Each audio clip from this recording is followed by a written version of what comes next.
Hey, what's up, guys? It's the same old G. And I posted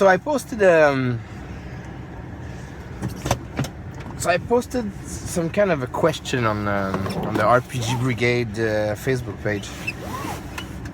I was asking, if there is a need, or if there is a video, an RPG video that you'd like to watch right now, what would it be? Like something like that. And so I received a couple answers, and one of them was from the Swamper Rob, and he asked, how can you balance everyone's preferences, kind of thing. Like I never been the type of no, he said,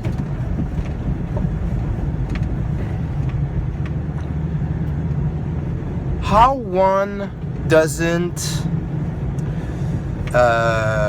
put forward his preferences over another, either from the GM that pushes preferences on the group, or the player that pushes preferences on the group, or something like that. So how do you balance that situation, and how do you avoid that, and how do you deal with that?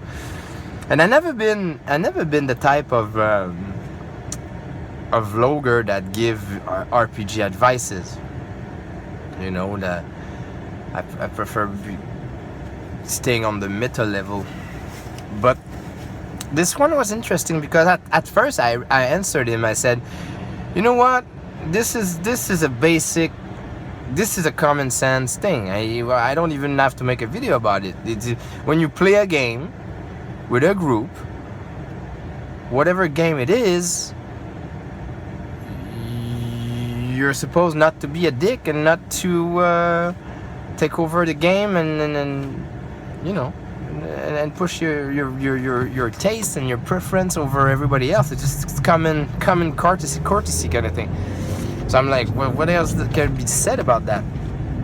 And I said, this is, and when you listen to my videos, that this is the kind of shit that you're supposed to deal with in the social contract. So you go over your social contract, session 0, game expectations, and then you manage to set up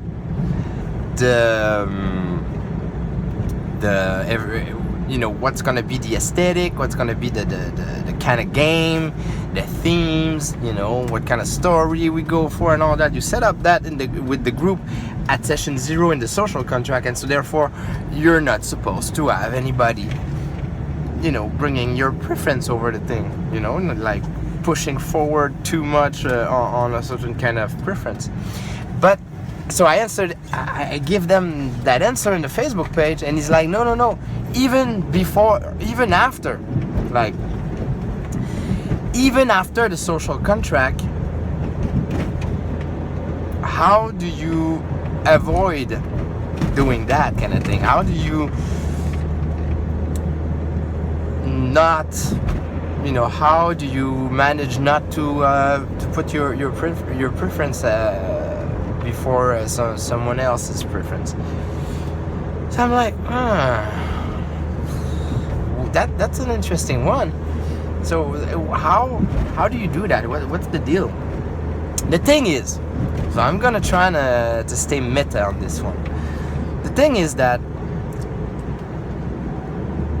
RPGs are the hobby. This hobby is a group thing. Like it's a game. Like many games are groups, and then you have a power relationship sometimes with GM and players, but even in a GM-less game, the same thing can happen. So I would cover all games. It doesn't matter.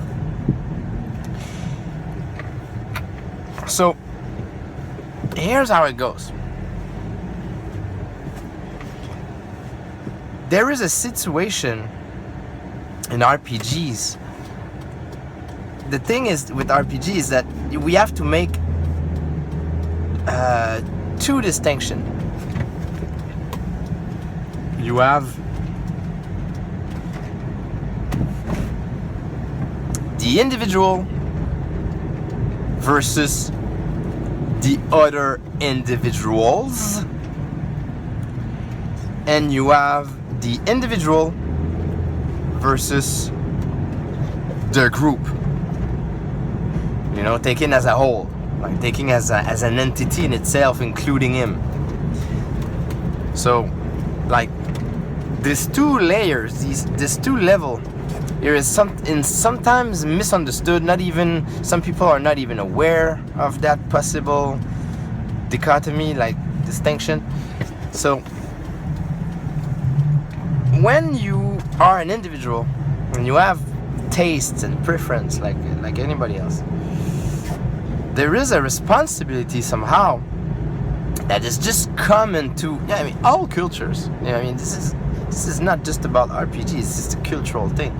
It's just, you have a responsibility, the good for you have the common good. Like there is a responsibility toward the common good, and this is basic moral, ethical education. I mean, all culture, all civilization. You know, there is a responsibility from the individual toward the common good. So the individual versus the group, you know, as itself, there is a responsibility. So this responsibility in a game like storytelling games like that, where there is a shared imagination component, a shared task. Everybody has to put you know, some energy into that thing we're doing together, and so therefore there is it creates this situation where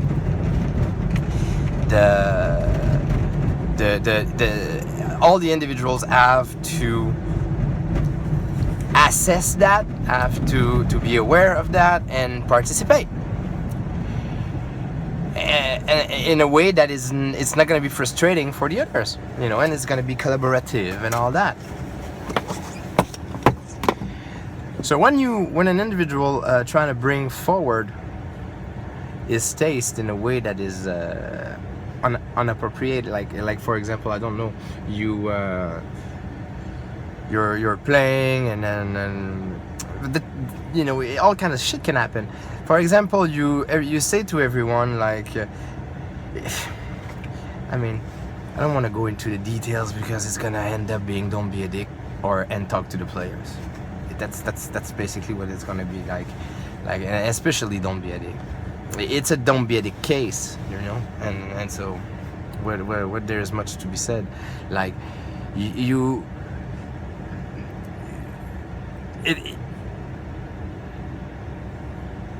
the thing that what Swamper means is that even if you have a social contract, even if you discuss these things with the others, there is a problem in understanding genre and understanding aesthetic and understanding things. Like, and even then, let's say everybody's on the same page for genre and aesthetic and all that, there's still gonna be a moment where people are gonna make decisions about things. You know, I remember the game Swamper and I played, the Traveler game back then with Bash Biznet and Gutnog and Shauna. At one point, there was an NPC that was being annoying, that was being frustrating, and that was being flaky.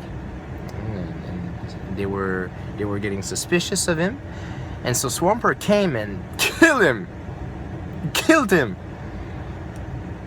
and it was a matter of taste. Didn't like the guy, didn't like what was going on with the guy. You know, it's a matter of preference. But by killing him, like, it wasn't, and half of the party didn't agree with that. Created a tension, created all kinds of stuff because it wasn't. But it was, you know, this is not the kind of shit, I'm sorry, that you discuss in social contract. It is a matter of RP decision and game decision and stuff, and it becomes. So I think it's inevitable. I mean, it's part of the game that to put your kind of preference like that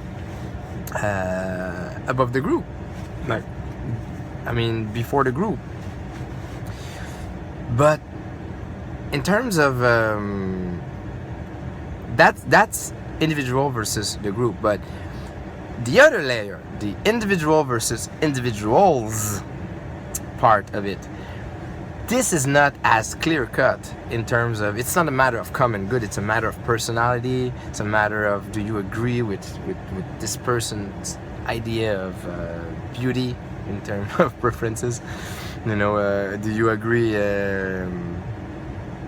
with this individual, like the way he role play his class, or the way he role play his character, or the kind of decision making he's making, and you know, where do you stand toward that, you know, how do you feel about that and all that. And that, I mean, there's always going to be a group where people don't get along kind of thing, and where two individuals don't get along kind of thing, and then no matter what these individuals will do, the other one will always hate, always don't appreciate and stuff like that, will never appreciate and stuff like that. So I think it's unavoidable. I will not start giving you tips on how to avoid, you know, pushing for your preference. I think it's part of the game to actually do that. Good games will have mechanic to do that, therefore it's going to be legit, and so it's going to be part of the game to do that somehow, so that's good. A game that doesn't provide a solid foundation, a solid mechanic foundation for that, then it will be left to the player judgment to do so, to put his forward his preferences.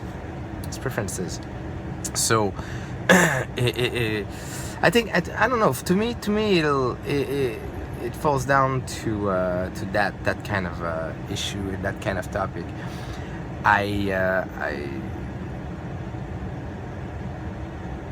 You know, I will give you, just because I don't have much to say about that, I think it's a don't be a dick thing, honestly. But since it's after social contract, right? Because everything before social contract is mostly talk to the player. So, but after social contract, it end up don't be a dick, since we've talked about it. But at the same time, there's always going to be stuff that you cannot talk about, and then you need some sensibility. It's a matter of sensibility as well, you know. And if you're a sensible individual, empathic. I don't know how you guys say that in English. Empathetic. If you have empathy, you feel what's up. You know what's going on. You don't do things. You don't put forward things that will not be appreciated by people. I mean, it's common sense. But the thing, though, I'm gonna leave you with an anecdote of something that happened in a game, or you know, like, is that an anecdote? I'm not sure. I'm not sure I remember. Now, if you're if you want to talk about GM versus player, I think your question was particularly about that. In a GM-based game, in a GM-based environment, situation,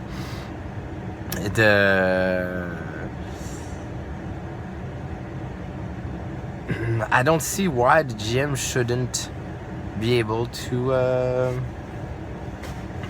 put some of his preference at the same time as the player. I mean, I think since it's supposed to be a collaborative storytelling experience, everybody should be able to mishmash their preferences, and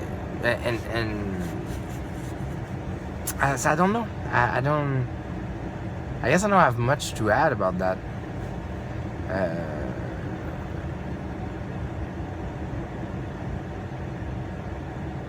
I'm trying hard, but I would summarize. There you go. Here I would say what I would say. I think the crux of the idea is to make that distinction between individual versus the group and individual versus the individuals, and understand where your level of ethical behavior or ethicness, I don't know how you guys would say that in English, but your level of moral empathy toward one another. Some people are really, really moral and ethical toward the group, but when it comes to individual, they have another frame of reference. They don't do the same. When it goes to common good, they have high values and they are paladins and everything is fine, but when it comes to one-on-one, it's they will be way more judgmental and fragmented in terms of moral behavior, and it's not going to be the same in moral judgment. So making that distinction, understanding it, being aware of it might be the key to not push too much. All right. Thank you for the question, Rob. Talk to you guys soon.